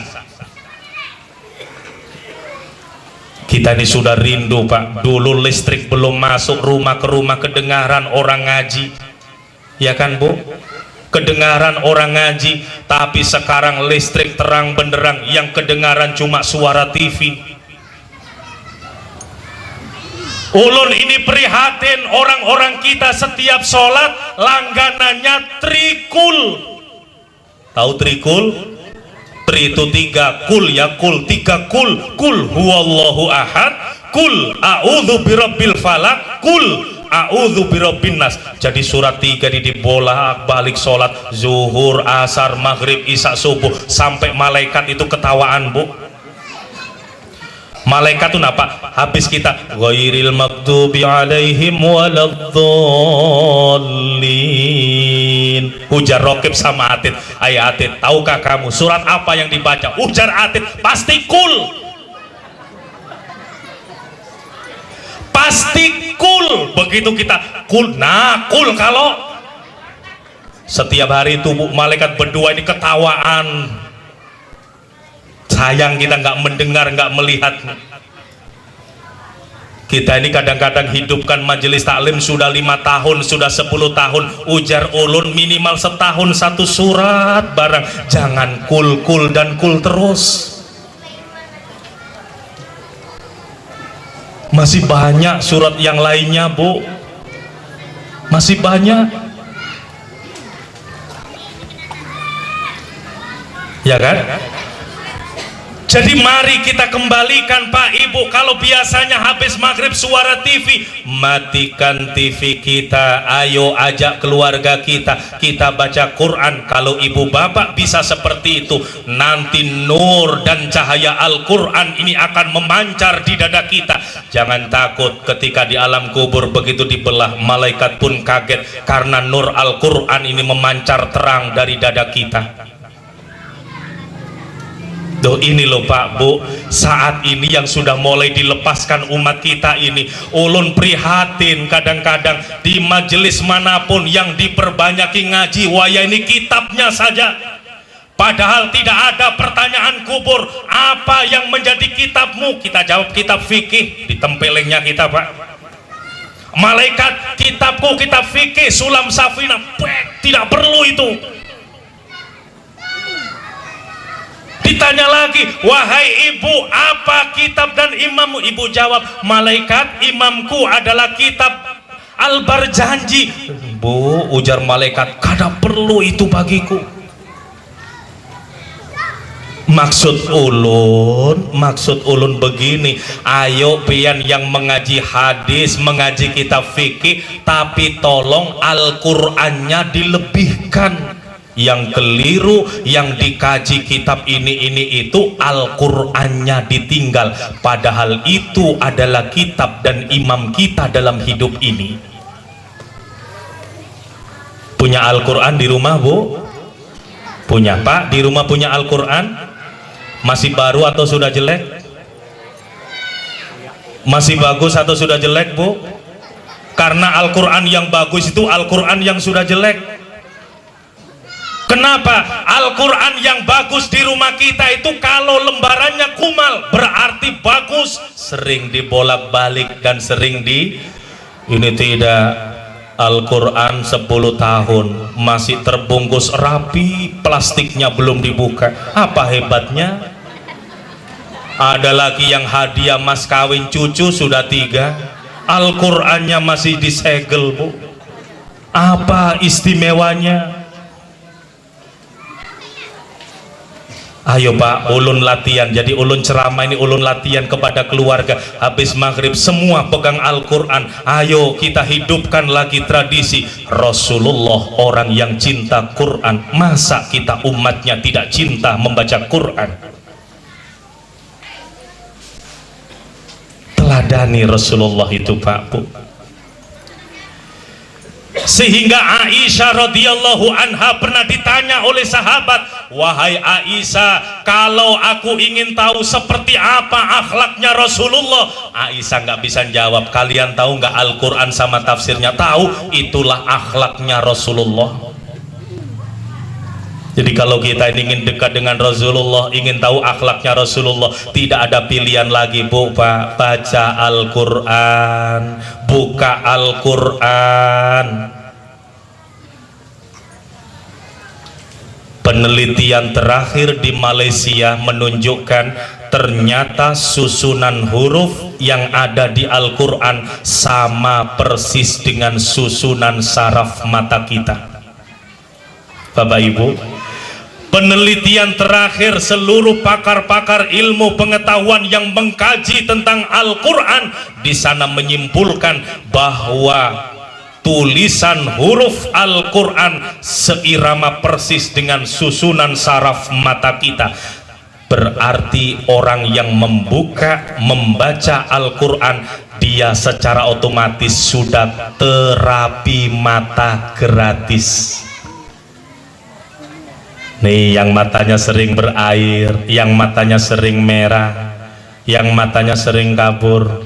Kan kadang-kadang ada Pak, orang tuh melihat orang jarak 50 meter bingung dia. Aduh pian lah ulun kada pinado mata kabur. Ujar ulun kalau duit, oh duit jangan ditanya, ujar Sidin. Setengah kilo kelihatan, merah kelihatan, ujar Sidin. Tapi kalau manusia 50 meter kabur Bu. Nah itu terapinya buka Al-Quran tuh. Pandangi huruf Al-Quran, baca huruf Al-Quran, maka mata merah, mata sakit itu semua akan Allah kikis, Allah bersihkan. Jadi ayo Bu, Pak, kita kembali pegang Al-Quran di rumah kita. Siap Bu? Pegang Al-Quran di rumah kita Pak, siap? Harus. Terus kalau mau baca gimana syaratnya Ustadz? Kalau mau baca biasa, bacalah dengan punya wudhu. Kenapa harus punya wudhu Ustadz? Karena kita membaca Al-Quran bukan cari pahala saja, ada yang lebih daripada itu, adalah nur, rahmat, berkah dan hidayahnya. Dan itu tidak akan masuk bagi orang-orang yang tidak suci. Hanya orang yang suci yang bisa dimasuki nur dan hidayah Allah. Makanya kalau ada orang baca Quran tidak punya wudhu, dia cuma dapat pahala, tidak dapat berkah dan hidayahnya. Jadi kalau mau dengan hidayahnya, punya wudhu. Terus yang kedua, waktu baca Quran tidak boleh bersandar. Nih ulun prihatin Bu, di mana-mana yasinan dari rumah ke rumah pasti nyari sandaran. Makanya masjid yang bagus, yang di tengahnya tidak ada tiang. Coba biar masjid itu, di mana ada tiang tuh dijadikan rebutan Pak. Kadang jam 10 datang duluan, rupanya cari sandaran dia paling aman. Cari sandaran.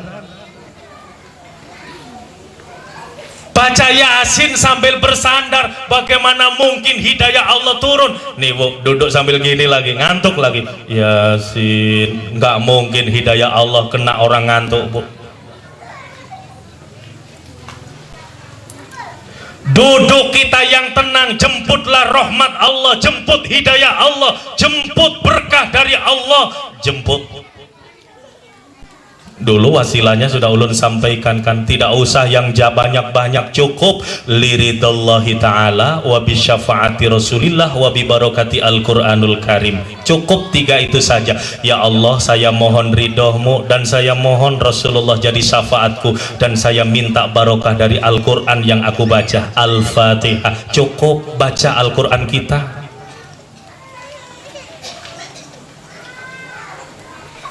Jadi satu, Ka'bah adalah sentral kiblat dan kita punya sentral imam, yaitu Al-Quranul Karim. Terakhir, Hijir Ismail. Hijir Ismail itu posisinya persis di bawah pancuran emas, Pak Bu, di bawah talang emas. Itu namanya Hijir Ismail. Sepakat para ulama, Hijir Ismail adalah bagian dari Ka'bah.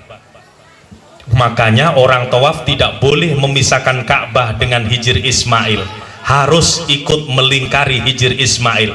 Barang siapa yang kepingin sholat di dalam Ka'bah, cukup dia sholat di dalam Hijir Ismail sama. Kenapa? Karena Hijir Ismail adalah bagian dari Ka'bah. Apa artinya Hijir Ismail? Hijir Ismail itu adalah lambang pengorbanan. Pengorbanan. Orang yang bisa berkorban itulah orang yang paling disenangi, dicintai oleh Allah. Makanya ulun sering pesen nih, yang mau berangkat umroh, yang mau berhaji tahun ini atau kapanpun, tolong, ibadah dengan tamak itu tidak disenangi Allah. Ada jamaah itu, Pak Bu, ini jamaah kita, bimbingan kita, dia ngejar yang namanya raudah. Raudah itu kan kecil, Pak. Dia datang mulai jam 3, duduk di depan, merasa longgar, kakinya bersilah seluas-luasnya. Harapannya orang supaya tidak bisa masuk dari kanan dan kirinya. Apa yang terjadi? Pulangnya pincang. Saya tanya, kenapa pincang, Mas? Tadi Ustadz saya diinjak orang yang kulit hitam. Kenapa? Kan maksud saya duduk yang lebar supaya kanan kiri nggak diisi orang. Nggak taunya malah diinjak paha saya. Saya katakan, ibadah tomak Allah tidak seneng. Ya kan? Lalu yang bagus bagaimana, Ustadz? Ketika kita sudah di raudah, cukup sholat 2 rakaat ke 4 rakaat, begitu salam berdoa keluar kita. Kenapa? Kasih kesempatan orang lain. Nah, ini lambang Hijir Ismail, bisa berkorban buat orang lain. Itulah yang dimuliakan oleh Allah. Jarang jamaah haji kita seperti ini, Pak. Sudah duduk sampai subuh ditunggunya di raudah itu. Banyak jamaah kita tuh seperti itu. Ulun hafal, nah ini kan dia pakai ID card, ini kelihatan. Ini Indonesia. Mulai jam 3 sampai subuh jam 5 itu duduk di raudah. Padahal raudah itu kecil, kasihan orang lain. Cukup pian sholat beberapa rakaat, berdoa keluar, panggil orang yang berdiri, ta'al, sini Bang, kita keluar. Masya Allah, kalau bisa seperti itu. Inilah ciri orang yang menerapkan Hijir Ismail. Dia berhaji penuh dengan pengorbanan, mengorbankan tempat buat orang lain. Kan sederhana. Man amila sholihan falinafsih wa man asa'a fa'alaiha. Barang siapa yang berbuat baik, sesungguhnya kebaikan itu untuk dirinya. Barang siapa yang memulai dengan ketidakbaikan, sesungguhnya dia akan ditimpahkan dengan ketidakbaikan. Mau praktek? Bu, mau praktek? Siapa yang kepingin sehat, doakan temannya sehat. Prakteknya gimana? Jabat tangan sebelahnya, Bu, ucapkan, mudah-mudahan sampean selalu sehat dan banyak rezeki. Coba sampean praktekkan, pulang sampean satu penyakit, satu rezeki. Ya, satu penyakit diangkat Allah, satu rezeki ditambah oleh Allah. Nah, makanya ulun membudayakan, Pak, di jamaah, tolong syukur kalau bisa di majelis di kantor. Begitu datang itu keluar pertama kali ucapan, Bu. Ini tidak kan? Begitu kita ke kantor, selamat pagi, assalamualaikum, waalaikumsalam, sambil jatuh, waduh, sepatu baru ini ya. Kan di kantor selama ini seperti itu. Waduh, bagus dasinya ini, beli di mana ini? Kenapa tidak? Mudah-mudahan sampean selalu sehat, panjang umur dan murah rezeki. Kalau kita bisa membudayakan seperti ini, betapa indahnya majelis kita, jamaah kita, kantor kita, Bu. Ya kan? Ini ibu-ibu begitu turun ke pengajian, waduh lah jilbabnya baru ini, sambil salaman. Kenapa itu yang dibahas? Aduh Bu, mudah-mudahan sehat, panjang umur, murah rezeki, amin. Ibu dengan ngomong seperti itu sudah Allah jadikan satu kesehatan buat kita. Pernah dengar kisah hikmah yang luar biasa? Ada seorang ulama, Pak, ulama. Dia pergi keluar kota ceramah. Begitu ceramah dibel oleh istrinya, Kak, anak kita sakit. Kata ulama, antar ke rumah sakit. Begitu diantar ke IGD, kata IGD ini harus rawat inap, harus opname ini di rumah sakit. Telepon, Kak, kata dokter suruh opname. Ya udah opname aja, nggak apa-apa. Besok kalau aku pulang, aku langsung ke sana. Bener Pak Bu. Begitu selesai acara ulama ini pulang, lalu ganti pakaian, menujulah dia ke rumah sakit. Tapi hebatnya dia tidak nengok anaknya, tetapi kamar sebelah anaknya yang didatangi duluan. Untuk apa? Berbagi doa dulu. Jadi misalkan ini ruangan anaknya, dia di sebelahnya diketuk. Assalamualaikum, waalaikumsalam. Bu, anak sampean sakit apa? Ini Pak, katanya kena malaria. Saya doakan Bu ya, mudah-mudahan cepat sembuh, sehat, berkumpul dengan keluarga, amin. Keluar, apa ke kamar anaknya? Tidak, ke kamar lainnya lagi. Begitu dapat 5 kamar, kembali ke kamar anaknya. Anaknya sudah duduk dengan sehatnya. Jadi kata kiainya, kamu sakit nak? Enggak, sudah sehat. Panggil dokter periksa, dokter bingung. Maka tadi jam 11 masih panas tinggi, kok sekarang bisa drastis normal seperti ini? Kalau begini Pak, nanti sore juga boleh pulang sudah. Pulang Pak. Apa ini? Itulah yang saya katakan, doa yang dia keluarkan buat beberapa orang, Allah kembalikan min haitsu la yahtasib, dari cara yang tidak disangka-sangka. Yang tadinya sakit dia bisa sembuh luar biasa, sehat dan bisa pulang. Karena itu jangan pelit berbagi doa. Siapa yang kepingin tokonya laris, ketika buka toko, doakan toko di seberang kita kanan kiri laris. Begitu buka toko itu, nah Bu, Pak ngomong, ya Allah, mudah-mudahan toko yang ada di seberangku, kanan kiriku dan belakangku semua laris manis, termasuk tokoku. Saya mencari pedagang seperti ini 1001 belum dapat. Yang sering, mudah-mudahan yang lain nggak laku. Padahal ketika dia niat seperti itu, waman asa'a fa'alaiha, sesungguhnya Allah akan menutup rezekinya sesuai dengan niat di hatinya. Maka ini ya kadang-kadang jamaah kita ini nggak memahami Pak, sehingga dia malas berbagi doa. Ketika dia tahajud tengah malam, dia minta kepada Allah, ya Allah sehatkan diriku, sehatkan anak istriku dan seluruh keluargaku, titik. Kelihatannya bagus, padahal ini doa yang kejam dan jahat. Loh kok bisa kejam dan jahat? Kalau dibuka secara mantik, maka doa ini mengandung ancaman. Coba Pak Ibu, ya Allah sehatkan diriku, anak istri dan keluargaku, titik. Itu berarti kalau penyakit datang, biarlah buat tetanggaku. Itu yang tersembunyi itu. Makanya Rasulullah itu melaknat orang yang berdoa hanya untuk kepentingan pribadinya, dilaknat oleh Allah. Kapan kita bisa berdoa, ya Allah sehatkan keluarga kami, tetangga-tetangga kami, saudara-saudara kami, umat-umat Islam yang ada di wilayah kami, dan seluruh umat Islam yang ada di negeri kami dan dimanapun berada. Kapan kita bisa berdoa? Ini selalu, ya Allah sehatkan diri kami, anak istri dan seisi keluarga kami. Itu yang tersembunyi. Kalau penyakit datang, biarlah buat tetanggaku. Kejam dan jahat sekali. Nah, ibu bapak yang sama-sama dirahmati dan dimuliakan oleh Allah, sekali lagi mari dengan memperingati Maulid Rasulullah Sallallahu Alaihi Wasallam, yang kita hidupkan adalah cintai Nabi dan Rasul kita dengan cara membaca Al-Quran. Mulai kapan? Mulai hari ini.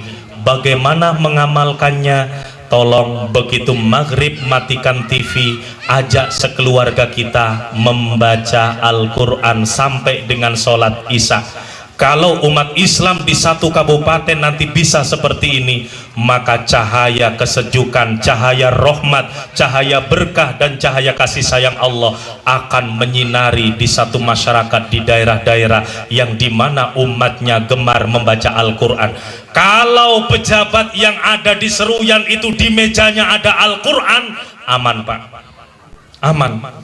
Ini setiap yang punya posisi di dewannya, di pejabat mana saja, Al-Quran tafsir di atas meja. Orang datang mikir Pak, waduh Al-Quran segede itu di atas meja, ini nggak sembarangan nih. berarti nggak bisa main-main di atas meja, tapi dia pinter. Kalau gitu akan saya mainkan di bawah meja. Kena lagi di situ, Pak. Ya, bisa ndak kita ini? Ya, jadi kalau jilbab sudah, mudah-mudahan Al-Quran itu ada di meja kita. Itu kalau bisa, Masya Allah, cahaya rahmat hidayah berkah akan Allah sinari di daerah kita, di kantor kita, di kabupaten kita. Mudah-mudahan Allah Subhanahu wa Ta'ala selalu menuntun kita, membimbing kita, merahmati kita, dan menjadikan kita sebagai hamba-hambanya yang soleh dan solihah. Mudah-mudahan yang hadir di majelis pada malam hari ini, apabila beliau sedang sakit, mudah-mudahan Allah sehatkan lahir batinnya. Apabila sedang menghadapi kesulitan, mudah-mudahan Allah berikan petunjuk dan kemudahan. Apabila punya cita-cita dan hajat yang belum tersampaikan, mudah-mudahan Allah meridhoi dengan berkat kita bermajelis di malam hari ini. Dan siapapun yang punya keinginan sampai hari ini belum tersampaikan, kira-kira Allah dengan asbab kita menghidupkan peringatan maulid ini, Allah jadikan niat kebaikan kita diijabah, niat-niat soleh dan solehah kita dimakbulkan oleh Allah Subhanahu wa Ta'ala. Al-Fatihah. Bismillahirrahmanirrahim. Alhamdulillahirabbil alamin arrahmanir rahim maliki yaumiddin. Iyyaka ya Rahman ya Allah ya Rahim. Mari ibu bapak. Ya Allah ya Rahman ya Allah ya Rahim. Ya Allah ya Rahman ya Allah ya Rahim. Ya Allah irhamna ya Allah ya Allah irhamna ya Allah ya Allah ya Rahman rahmati kami ya Allah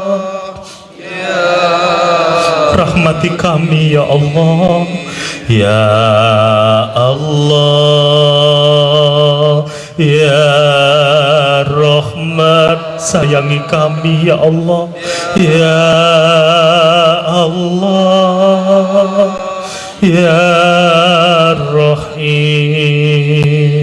Ya Allah selamatkan kami ya Rahman selamatkan keluarga kami ya Allah selamatkan daerah kami selamatkan negeri kami ya Allah ya Allah ya Rahman ya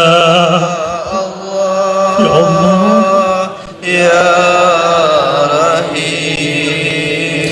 Ya Allah sehatkan kami ya Allah ya Rahman sehatkan lahir batin kami ya Allah Ya Allah mudahkan cita-cita kami ya Allah Ya mudahkan hajat kami ya Allah ya Allah ya Rahman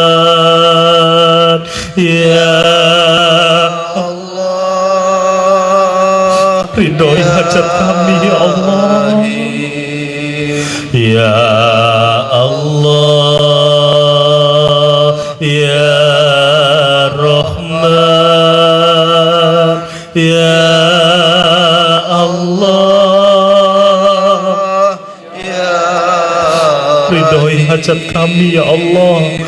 Ya Allah, ya Rahman, ridhoi hajat kami. Ya Allah, Ya Rahim. Ya Allah, ya Rahman, ya Allah, Ya Rahim. Rahim.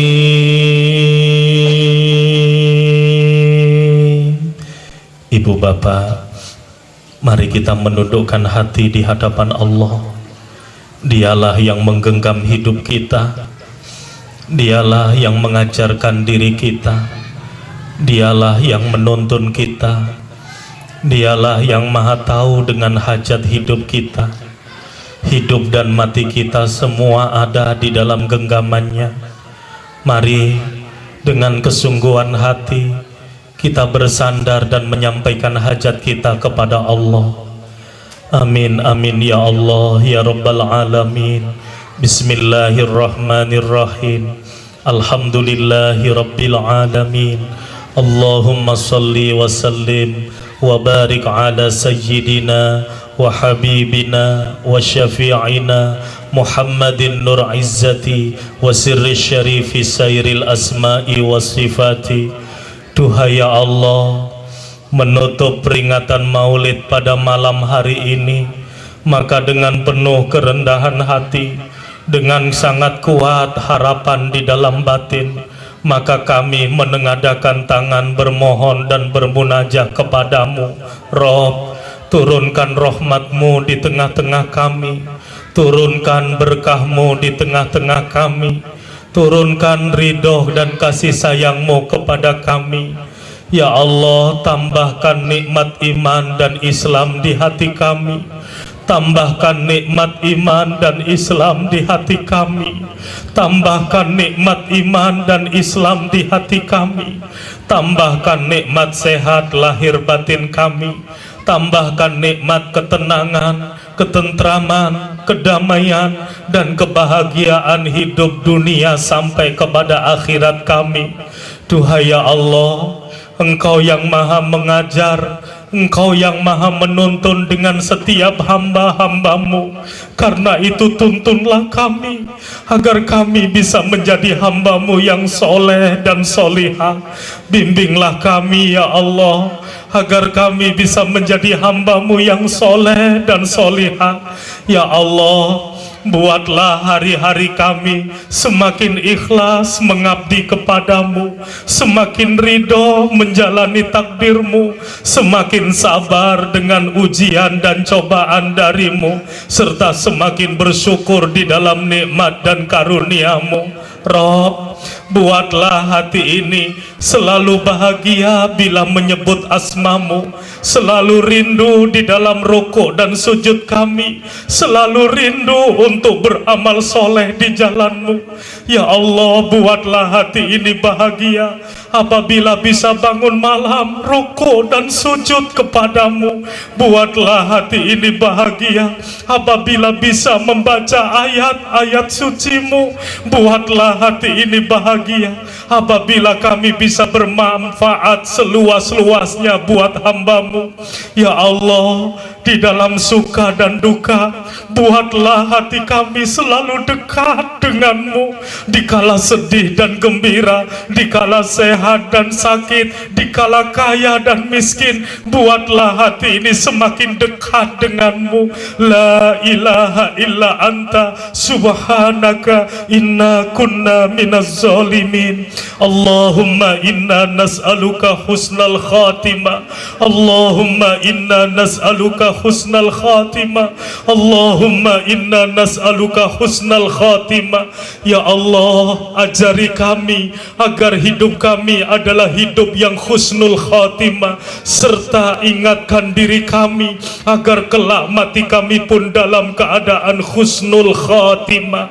Ya Allah, amanah apapun yang kau titipkan kepada kami, mohon kami diajari agar kami bisa menyelesaikannya dengan cara husnul khatimah. Mohon kewajiban apapun yang kau pikulkan di pundak kami, mohon kami dituntun ya Allah agar kami bisa menyelesaikannya pun dengan cara husnul khatimah. Labbaik Allahumma labbaik, labbaik la syarika laka labbaik, innal hamda wan ni'mata laka wal mulk la syarika lak. Ya Allah, kami yang duduk di majelis malam hari ini bermohon kepadamu, mudahkan bagi kami ya Allah agar kami bisa datang dan berziarah ke makam Rasulullah. Mudahkan bagi kami dan seluruh anak-anak cucu keturunan kami agar kami bisa datang dan berziarah ke makam Rasulullah. Mudahkan bagi kami dan seluruh anak-anak cucu keturunan kami agar kami dan mereka semua bisa datang rukuk dan sujud di Baitullah Masjidil Harammu, dan agar kami pun bisa rukuk dan sujud di Masjid Nabawimu.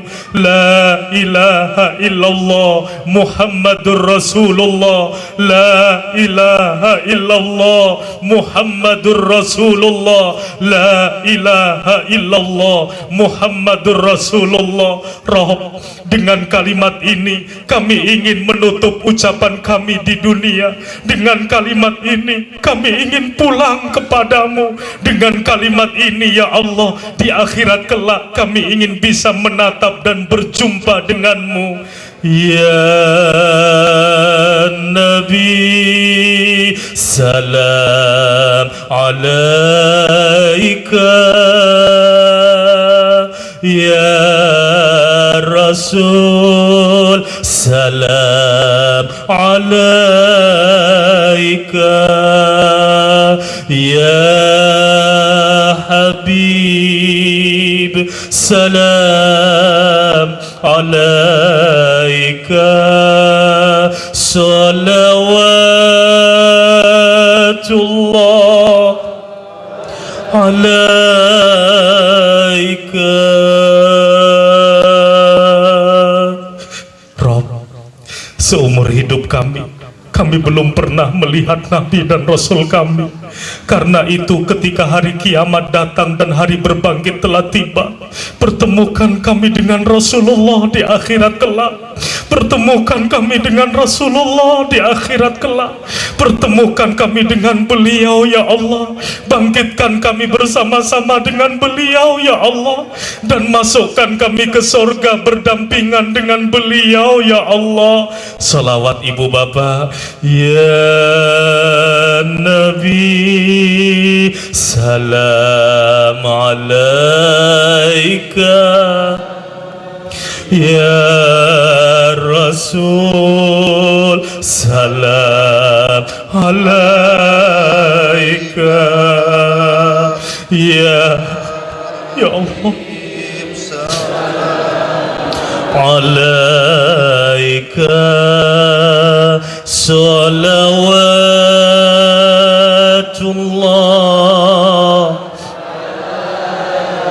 alaika.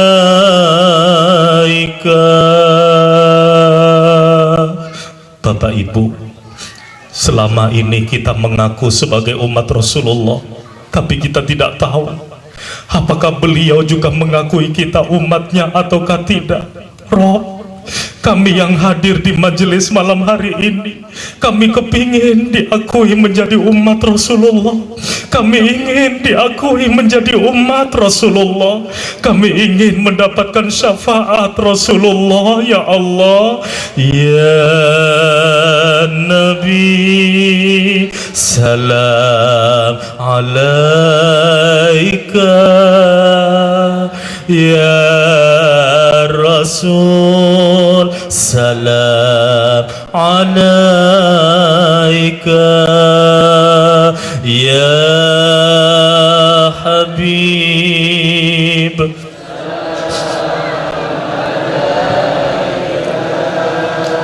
salawatullah alaika.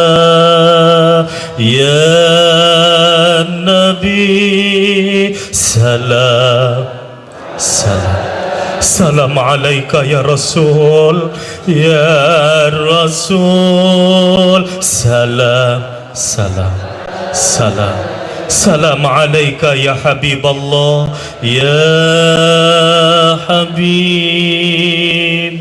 Salam alaika, salawatullah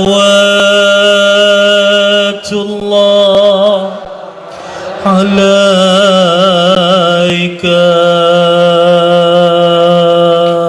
Duhai ya Allah, hanya kepadamu kami berserah, hanya kepadamu kami bersandar, dan hanya kepadamu kami menggantungkan hidup dan mati kami.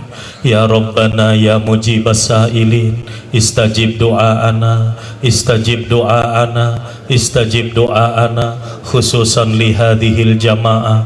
Ya Allah, siapapun yang hadir malam ini apabila sakit, mohon diangkat semua penyakit zahir dan batin kami. Siapapun yang hadir di majelis malam ini apabila punya kesulitan, diberi petunjuk dan kemudahan. Siapapun yang duduk di majelis malam hari ini apabila punya hajat dan cita-cita, disegerakan dan dimudahkan ya Allah. Rabbana atina fid dunya hasanah wa fil akhirati hasanah wa qina adzaban nar. Wa afdhalus salati wa atammu taslimi ala sayyidina Muhammad khatami jami'il anbiya'i wal mursalin wa ala alihi wa ashabihi ajma'in. Subhana rabbika rabbil izzati amma yasifun, wassalamun alal mursalin, walhamdulillahi rabbil alamin. Taqabbalallahu minkum minna.